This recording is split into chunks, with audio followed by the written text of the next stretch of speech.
Okay, we are going to correct lesson B. Let me see, because lesson B, okay, and I think that it's okay that you can listen and see this. Well, we're going to correct this page 10. We're going to correct page 11, and I'm going to explain what to do on this page 12. Okay, so the first one, for which reason this exercise is important? Because we can review what? The cleft sentences. And remember that cleft sentences are sentences that when something strikes us, when something calls our attention, yes, we can use cleft sentences to talk about this situation, this emotion, this feeling, I don't know, something that strikes us, that catches our eyes. So the first exercise says, guess what? You have to underline the cleft sentences. Dear Beth, guess what? My brother Kyle visited me. I haven't seen him in a year. Listen, what I noticed first was the 3 inches he grew. Cleft sentence. He's doing well in school and he has a part-time job at a supermarket. He wanted to go out to lunch, so he went to my favorite cafe. He told me he's saving money for college. Now, what struck me most about my brother was how grown up he seemed. The second cleft sentence. After lunch, we walked to the park, then we had to leave, but before he did, he gave me a big hug and promised to visit me again. Cleft sentence number 3. What I realized at the end of the visit was that I have a really terrific brother. Love, Erica. So we have here 3 cleft sentences, okay? What does the person want to express writing these cleft sentences? The most important things that she feels, or she discovered, or she was really, how can I say, amazed about her brother. So she said, what I noticed first was, what struck me most about my brother was, what I realized at the end of the visit was, and then tells what was the thing that really, how can I say, shocked her, but something good. Well, exercise number 2. Exercise number 2, what here we have says, read what each person thought about Gina Riccardi, the model who visited an advertising agency, and then complete the dialogue using cleft sentences too. We have to use the words noticed, liked, admired, struck me.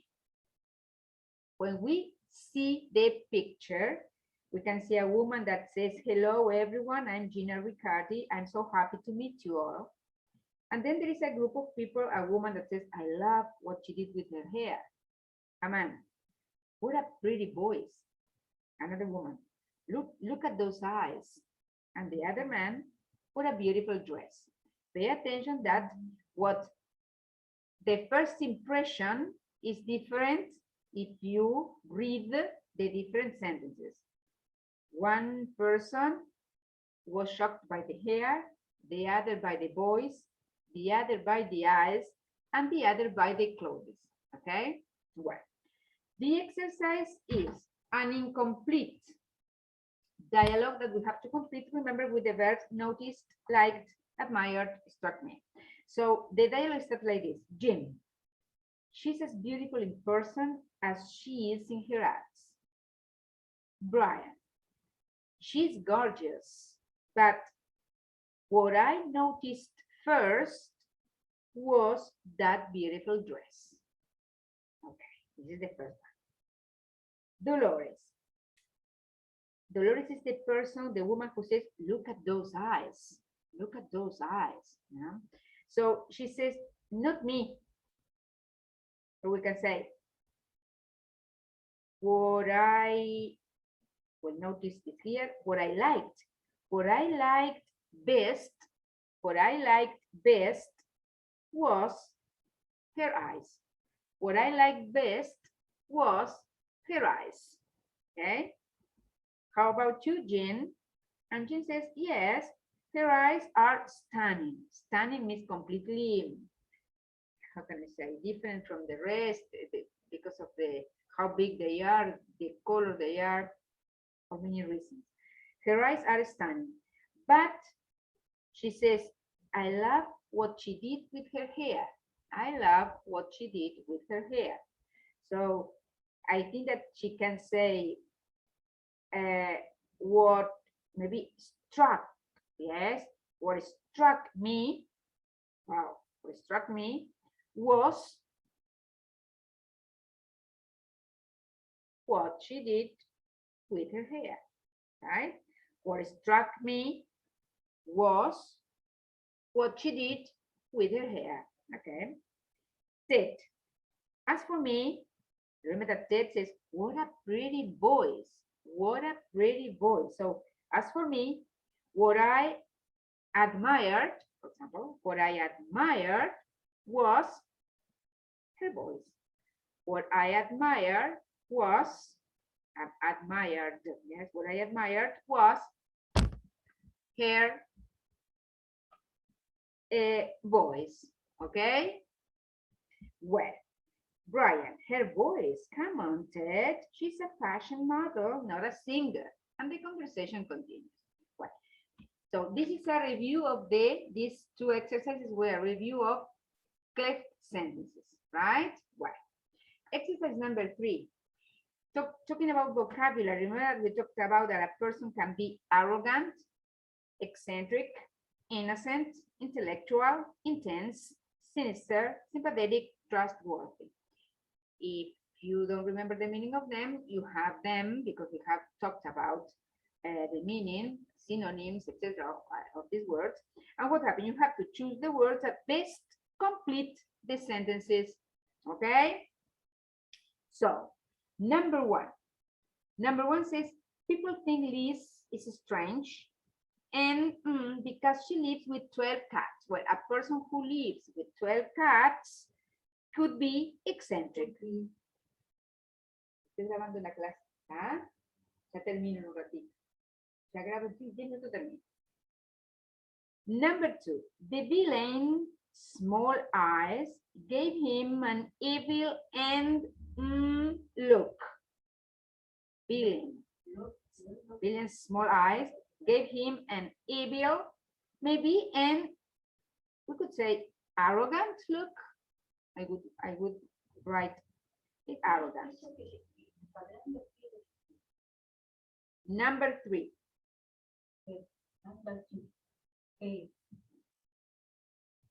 Estoy dando clases de inglés, ¿tá? Entonces, en 10 minutos termino, ¿tá? It's difficult. Life nowadays, very sometimes. Well, number 3. Let me see. Number 3. My boss is so, he thinks he's better than everyone in the office. He thinks he's better than everyone in the office. Okay. He's better than. So my boss is so could be something positive. Sympathetic. Yeah, could be. Okay. Number 4. If you need a sympathetic. Number 2. Wait a second, because I can't concentrate. Number 2 was sinister, look. Number 3 was arrogant. And number 4, if you, we said no, if you need, in my opinion, if you need a sympathetic person, To top two, try Maya. So sympathetic is number 4. Number 3, my boss is so arrogant. He thinks he's better than the rest. Okay. Number 4, we talk about sympathetic because she's very understanding. Okay. Number 5, don't count on 0 to complete his part of the project. Don't count. He's not very, if you can't count up, trustworthy. You can rely on the person, trustworthy. Number 6, no wonder Ted won the tennis match. He was so and confused. No wonder Ted won the tennis match. Yeah, he was so intense to say something and confused is correct. And number 7, Carrie so she could be a college professor, right? Because she's so intellectual, could be. And number 8, Guy pretends to be, but I heard he was a wild and crazy side. Okay, Guy pretends to be innocent, but I heard that they are the opposites. Yes, wild and cries. Yes, very good. Well, number 4, imagine you are hiring a new employee. What personal characteristics do you look for? Use your own ideas to complete these sentences, okay? You are hiring a new employee. So you are the person that is going to be responsible to hire the correct worker, the correct person, yes, for the correct position in the company. Well, so you have to complete. So it's up to you. Number 1, what I look for in an employee is, according to the writer, is a strong dedication to the company. This is true. Is what many people, many businessmen or women want in an employee. A person that is gonna be, how can I say, their job is gonna be maybe not thinking about the family. Well, the second most important thing in their lives. Yes, strong dedication to the company. Okay. Number 2, what I think is important, is most important is, you can have your own opinion. What I think is most important, hiring a new employee, most important is maybe, depending on the job, the appearance, the education, the personality, because I don't know if the employee is gonna be, how can I say, like a person that is always all day talking to people, in an office alone, trying to sell things, or only, I don't know, working as in a factory. So depending on the job, I think that what I think is most important is, suppose a teacher, I'm thinking about teachers, what I think is most important, a teacher can be tall, short, can wear modern clothes or not, can be young or old, but I think that you need a curriculum, you need experience. Yeah. So what I think is most important is, for example, where this person has studied. Yes, right. Or what I think is most important is maybe how many years the person had the experience. Okay, all right. Number 3, what I probably noticed first. Well, what I probably noticed first. Remember, this is up to you. You can say what I probably noticed first is, you can talk about the appearance, you can talk about the person's smile or eyes or reaction or the way the person sits. I don't know. So what I probably noticed first is, I could say, is maybe his or her, I don't know, the person can be a baby-faced person, remember, or a person can have a mature face. Well, maybe I could say what I probably noticed first is the person's face, right? Because if I'm trying to hire a teacher to work with children, a mature faced person It's maybe it's not so, it's what I need. Maybe I need a baby face person, a person that can be, how can I say, completely connected to children, right? Well, number 4, what I pay attention to, many things. What I pay attention to is the way the person talks, the way the person moves, the way the person, the person's manners. Yes, what I pay attention to is the person's attitude, his or her, maybe his or her, I don't know, depending on hairstyle or clothes, depending on the job. Or if I'm going to hire a teacher or professor, what I pay attention to is his or her manners, because it's going to show you the person is calm, is, how can I say, can be tolerant, can be kind, yes. On the other hand, you can see this person is not gonna be so patient with children. Okay. Number 5, what I ask about first. What I ask about first. So what is the first question? What is the first information you would like to know about the person?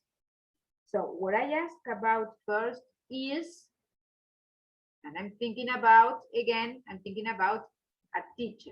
I need to hire a teacher. So maybe what I ask about first is the reason why she chose this career. Because it's teachers are teachers all their lives. Professors are professors all their lives.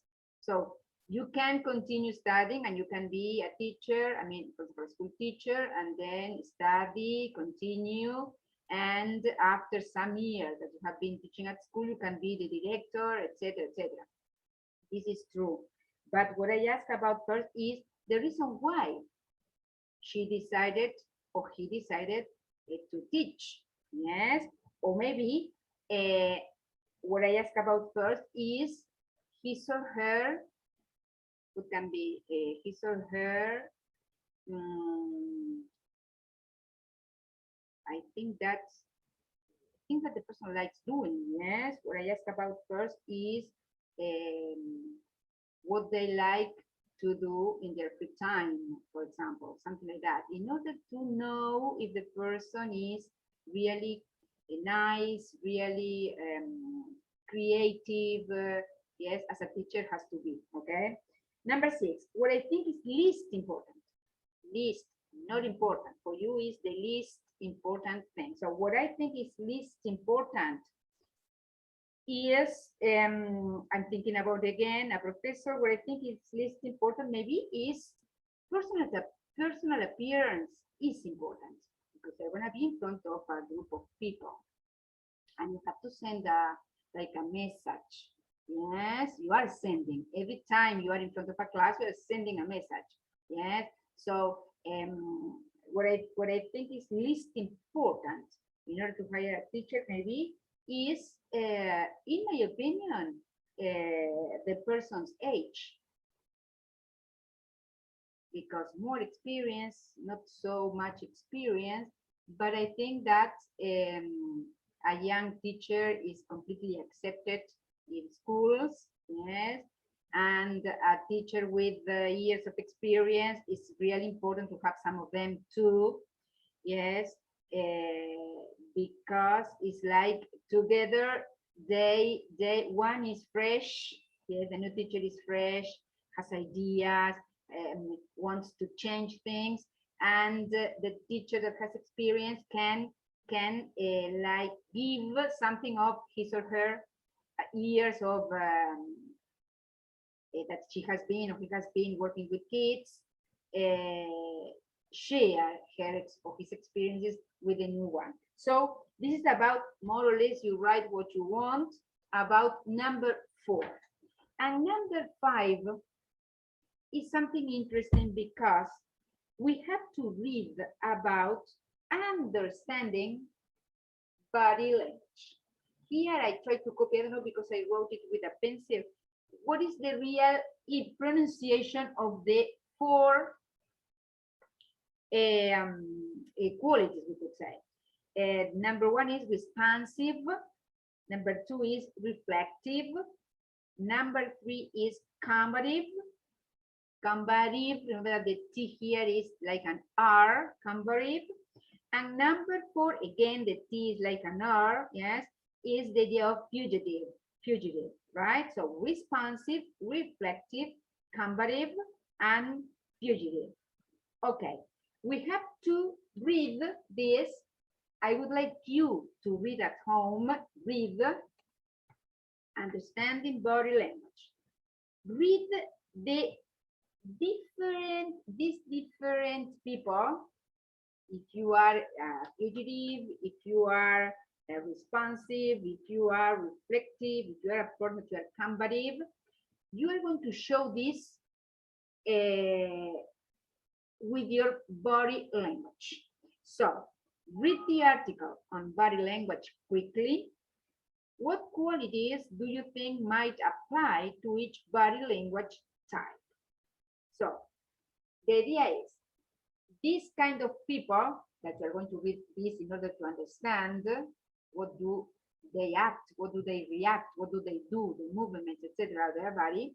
They're going to tell me which one is willing to listen, not willing. Remember that will is if you want, yes, wanting to listen, willing to listen, not wanting to listen, not willing to listen. Engaged in the conversation. What's the meaning of engaged?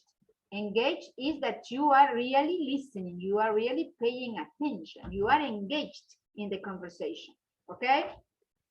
And the other is the opposite, not engaged in the conversation. So you are not really, you are talking to someone that you know because of the body language that the person is not listening to you, or at least is not really interested in what you're saying, okay? So what is the homework for tomorrow? Try to read this, yes? And tomorrow we're gonna talk about body language, okay?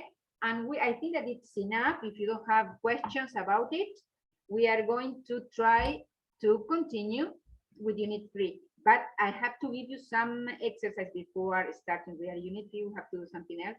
But tomorrow we're gonna talk about it, okay? Yes? Very good. That's okay.